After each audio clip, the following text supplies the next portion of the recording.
ఇసుక మాఫియాను అరికట్టాలి, ఇసుక మాఫియాను అరికట్టాలి, ఇసుక మాఫియాను కల్పించాలి, బిల్డింగ్ కార్మికులకు పనులను కల్పించాలి, బిల్డింగ్ కార్మికులకు పనులను.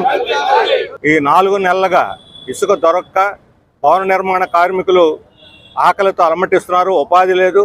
ఏదైనా చిన్న చిన్న ఇళ్ళు రిపేర్లు చేసుకుందామన్నా, ఇళ్ళు కట్టుకుందామన్నా, లేకపోతే ఏదైనా వేరే సిమెంట్ పని చేసుకోవాలన్నా సామాన్యులకి ఇసుక అందుబాటులో లేక అన్నిటిని కూడా ఆపుకోవాల్సిన పరిస్థితి ఉన్నది. ఇప్పుడు కొత్త విధానం ప్రకటించిన తర్వాత వారానికి ఒక్కరోజు అది అర్ధరాత్రి పూట లైన్లో వదులుతున్నారు.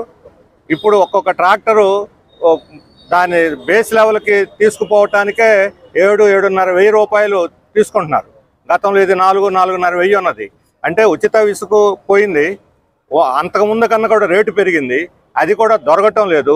ఇంతకన్నా అన్యాయం అనేటువంటి విషయం ఇంకోటి లేదు. అందుకని తక్షణం ఈ ఉచిత ఇసుక హామీని అమలు జరిపేదానికి చర్యలు తీసుకోవాలి. వచ్చే 2 వారాల లోపల పూర్తిగా అందరికీ ఉచిత ఇసుక అందుబాటులోకి తీసుకురావడానికి ఒక సమగ్రమైనటువంటి చర్యలు తీసుకునే పక్షంలో మేము రాష్ట్ర వ్యాప్తంగా ఇసుక సత్యాగ్రహం కూడా చేయాల్సి వస్తుందని చెప్పి రాష్ట్ర ప్రభుత్వాన్ని నేను హెచ్చరిస్తా ఉన్నాను. వైసీపీ ప్రభుత్వాన్ని గద్దెదించడానికి అనేక కారణాలతో పాటు ఇసుక అందుబాటులో లేక రేట్లు పెంచబట్టి భవన నిర్మాణ కార్మికులే కాదు ప్రజల ఆగ్రహంతో ఆ ప్రభుత్వాన్ని దించారు. మమ్మల్ని అధికారంలోకి తీసుకురండి, ఇసుకని ఉచితంగా అందరికీ అందిస్తాం, అందుబాటులో ఉంచుతాం అనే మాట చెప్పారు కూటమి. మరి ఆ మాటని నమ్మి జనం ఓట్లేశారు. 110 రోజులు గడిచింది.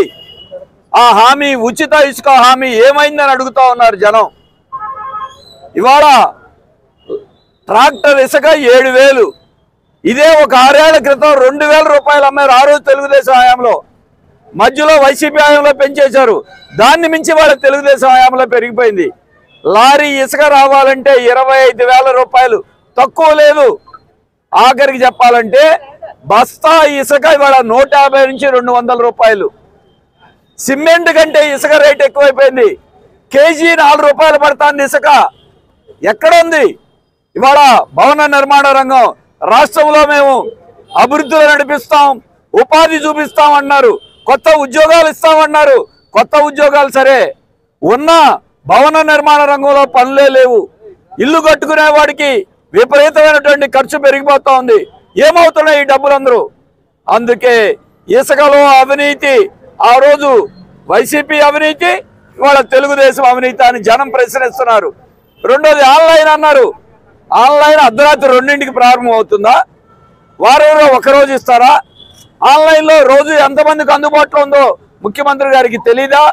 అందుకే ఇవాళ మంచి ప్రభుత్వం అని చెప్పారు. మంచి ప్రభుత్వం అంటే ఇసుక రేటు పెంచే మంచి ప్రభుత్వం అనుకోరు జనం. ఉచిత ఇసుక ఇస్తే అప్పుడు ప్రభుత్వాన్ని ప్రజలు గుర్తిస్తారు. అందుకే ఇప్పటికి 1 నెల ఆగారు, 2 నెలలు ఆగారు, 3 నెలలు, 100 రోజులు దాటిపోయింది. ఇక సమయం లేదు. ఇప్పటికైనా రాష్ట్ర ప్రభుత్వం, కూటమి ప్రభుత్వం, ముఖ్యమంత్రి గారు ప్రత్యక్ష జోక్యం చేసుకుని అన్ని క్వారీలు తెరిపించి ఉచితంగా ఇసుక అందుబాటులోకి తెచ్చి భవన నిర్మాణ రంగాన్ని, కార్మికుల్ని ఆదుకోవాలని. ఇది అందరి సమస్య, కార్మికుల సమస్యే కాదు. అందుకే ఇవాళ సిపిఎం పార్టీ రాష్ట్ర వ్యాప్తంగా ఆందోళన చేస్తున్నాం. అన్ని చోట్ల కూడా ఇప్పటికైనా స్పందించాలి, లేకపోతే రాబోయే కాలంలో ఉద్యమం ఉధృతమవుతుందని మేము ప్రభుత్వాన్ని హెచ్చరిస్తా ఉన్నాం.